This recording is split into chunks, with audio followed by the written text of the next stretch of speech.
प्रवाह का विरोध करता है चालक, चालक का यह गुण प्रतिरोध कहलाता है। इसे कैपिटल आर से सूचित किया जाता है। प्रतिरोध को कैपिटल आर से सूचित करते हैं।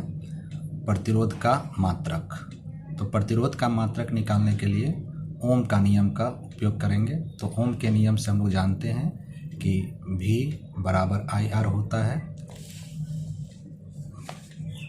V बराबर आई आर, तो R बराबर हो जाएगा V बाई आई।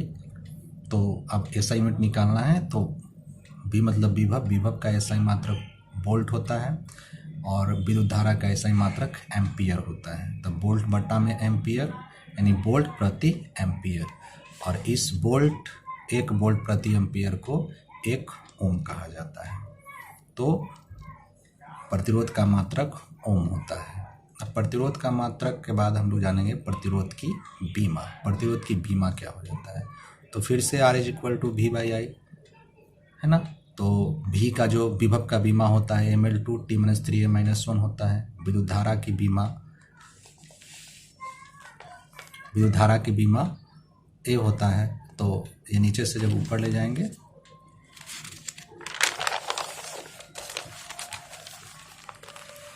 तो R इज इक्वल टू हो जाएगा ML2 T-3A-1, यानी R की बीमा हो जाएगी ML2 T-3A-1।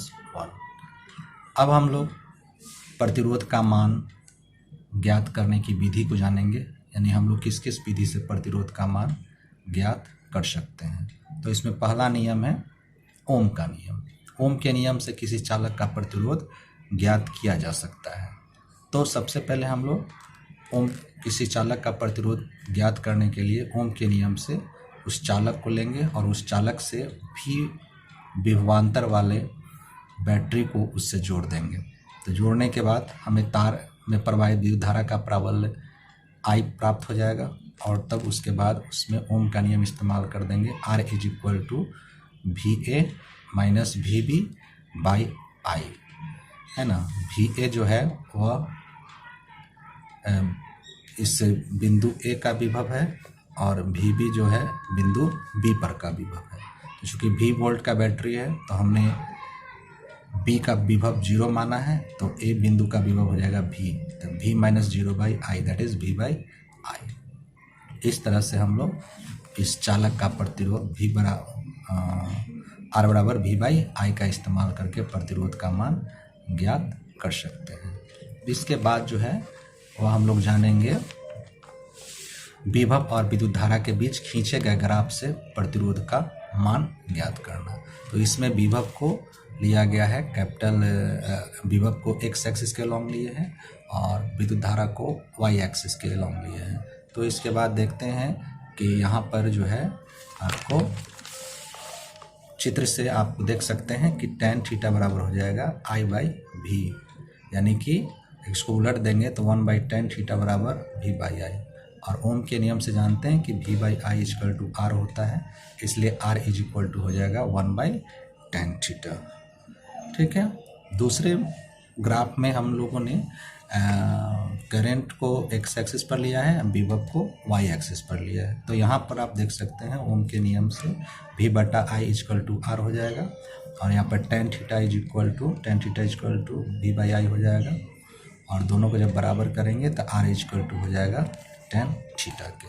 तो इस तरह से आप इस ग्राफ में भी जो है ना आप आसानी से निकाल सकते हैं।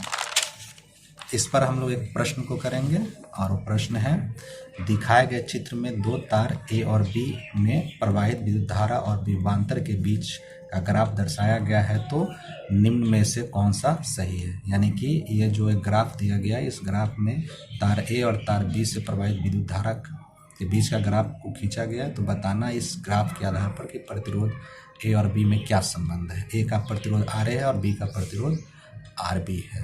तो ओम के इसमें ऑप्शन दिया हुआ है, पहला ऑप्शन है RA ग्रेटर देन RB, दूसरा ऑप्शन दिया हुआ RB ग्रेटर देन RE, तीसरा ऑप्शन दिया हुआ RA इक्वल टू RB, और चौथा ऑप्शन दिया हुआ है इनमें से कोई नहीं।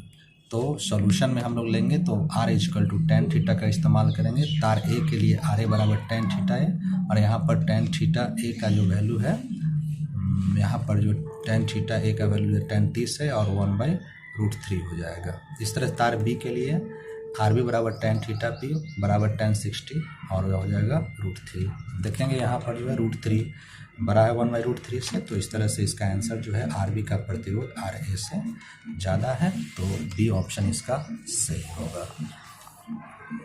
अब इसके बाद हम लोग जानेंगे तार का जो लंबाई और क्षेत्रफल दिया हो तो प्रतिरोध का मान कैसे ज्ञात किया होता है। पीछे क्लास में मैंने आपको बताया है कि R बराबर होता है 2ml Ne² टाउ ए। 2 नंबर है, m इलेक्ट्रॉन का मास है, n इलेक्ट्रॉन डेंसिटी इलेक्ट्रॉन घनत्व है, e इलेक्ट्रॉन का आवेश है, टाउ विश्रांत काल है, l तार की लंबाई है और a तार का अनुप्रस्थ काट क्षेत्रफल है। यहाँ पर 2m Ne² टाउ को हम लोगों ने कांस्टेंट माना रो मतलब प्रतिरोधकता, तो फार्मूला हम लोग को मिल गया R = ρL/A। अब इस फार्मूला का इस्तेमाल करके हम लोग इसमें तार का प्रतिरोध का मान ज्ञात कर सकते हैं अगर हमको उसका क्षेत्रफल और लंबाई ज्ञात हो। अब क्षेत्रफल और लंबाई, इस पर एक प्रश्न करते हैं। दिखाए गए चित्र में दोनों तार का प्रतिरोध आपको ज्ञात करना, अगर प्रतिरोधकता 1 ओम मीटर है। ये पहला फिगर है और ये दूसरा फिगर है। तो अब हम लोग देखते हैं इसको सॉल्यूशन कैसे करते हैं, इसका हल कैसे करते हैं।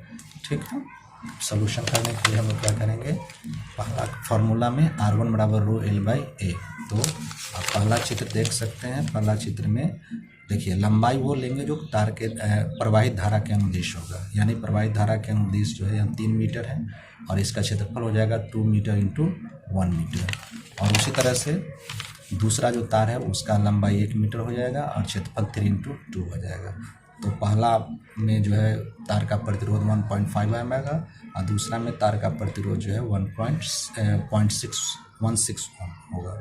तो तार का प्रतिरोध इस बात पर निर्भर करेगा कि तार की प्रवाहित धारा की दिशा में लंबाई क्या और उसका अनुप्रस्थ काट क्षेत्रफल क्या है। अब एक और क्वेश्चन हम लोग देखेंगे।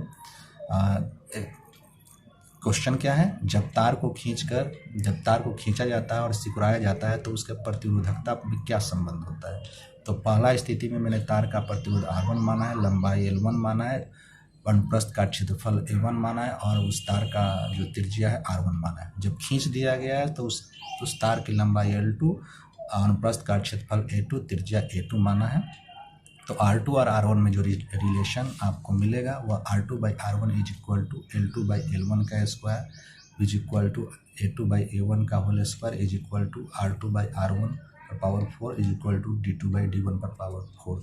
तो यहाँ पर चूँकि 4 होने का रीज़न हो गया कि रेडियस जो है एरिया जो होता है वह = होता है πr स्क्वायर के। तो स्क्वायर का स्क्वायर करेंगे तो पावर 4 हो जाएगा। यहाँ R प्रतिरोध है, कैपिटल R, स्मॉल r त्रिज्या है, L लंबाई है, A क्षेत्रफल और D व्यास है। अब इस पर एक प्रश्न करते हैं और प्रश्न कुछ इस तरह से है। एक तार का प्रतिरोध 10 ओम है, इसे खींचकर इसकी लंबाई दुगनी कर दी गई है, तो तार का नया प्रतिरोध क्या है। तो हमने R1 = 10 ओम लिया और उसमें लंबाई L मान लिया है। अब R2 निकालना है जब लंबाई 12 हो गया। फार्मूला जैसा हमको पता है R2/R1 = L2/L1 का होल स्क्वायर। R2 का वैल्यू निकालना है, R1 10 है, 12 L से L कैंसिल हो जाएगा, 2 का स्क्वायर 4 हो जाएगा और इस तरह से नीचे से ऊपर ले जाएंगे तो यह हो जाएगा R2 = 40। तो इस तरह से आप तार का प्रतिरोध जो है ज्ञात कर सकते हैं।